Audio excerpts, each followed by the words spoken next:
सज्जनों, बहुत ही सुंदर प्रश्न एक श्रद्धालु के द्वारा पूछा गया है कि मनुष्य अपने कर्म खुद बनाता है या परमात्मा उसके कर्म लिखते हैं।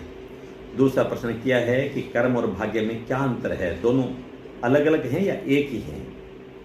तो इसका जवाब श्रीमद् भागवत गीता के दूसरे अध्याय के 47वें श्लोक में भगवान खुद देते हैं कि कर्मण्येवाधिकारस्ते मा फलेषु कदाचन, यानी तुम कर्म करने के लिए स्वतंत्र हो लेकिन फल भुगतने के लिए स्वतंत्र हो, क्योंकि जैसा कर्म करोगे वैसा फल देगा भगवान।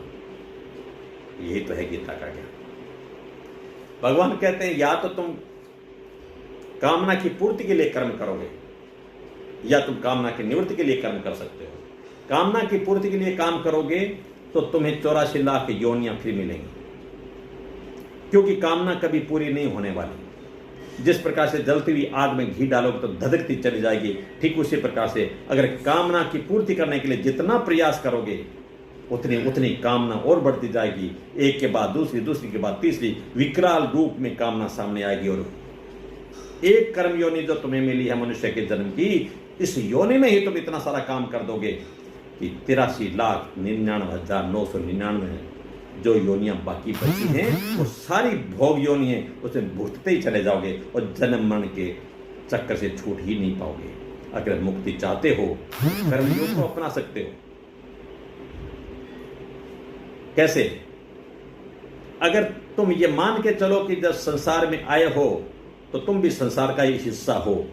तुम्हारा शरीर, तुम्हारी इंद्रियां, मन, बुद्धि, सामर्थ्य, बल, रुपए, पैसे, सामग्री जो कुछ मिला है संसार में आने के बाद ही मिला, तो संसार का भाग समझ करके संसार की सेवा में लगा दो। निष्काम भाव से संसार की सेवा में लगा दोगे तो पिछला जो ऋण था तुम्हारा वो मुक्त हो जाएगा, और अगली कामना करोगे नहीं तो आगे के बंधन में फंसोगे नहीं, तो आगे 84 लाख योनि से मुक्त हो जाओगे और सिर्फ अपना असली उद्देश्य परमात्मा को प्राप्त करना है, तुम वही प्राप्त कर पाओगे। इसलिए यहां आपके प्रश्न का जवाब आता है कि आपने कहा था कि कर्म मनुष्य खुद बनाता है या परमात्मा उसके कर्म लिखते हैं। नहीं, मनुष्य खुद ही अपना कर्म बनाता है। विधि का विधान जो कहा गया है, क्योंकि एक जन्म में इतने सारे कर्म हो जाएंगे कि इतने जो शेष 84 लाख योनियों तक का है, किसके बाद कौन सी योनि मिलनी है, यह कर्म विधान और विधि विधान एक ही है। उसका हिसाब किताब भी आपके भगवान के पास, विधि के विधान के पास है, लेकिन कर्म तो आपको खुद ही करना पड़ेगा।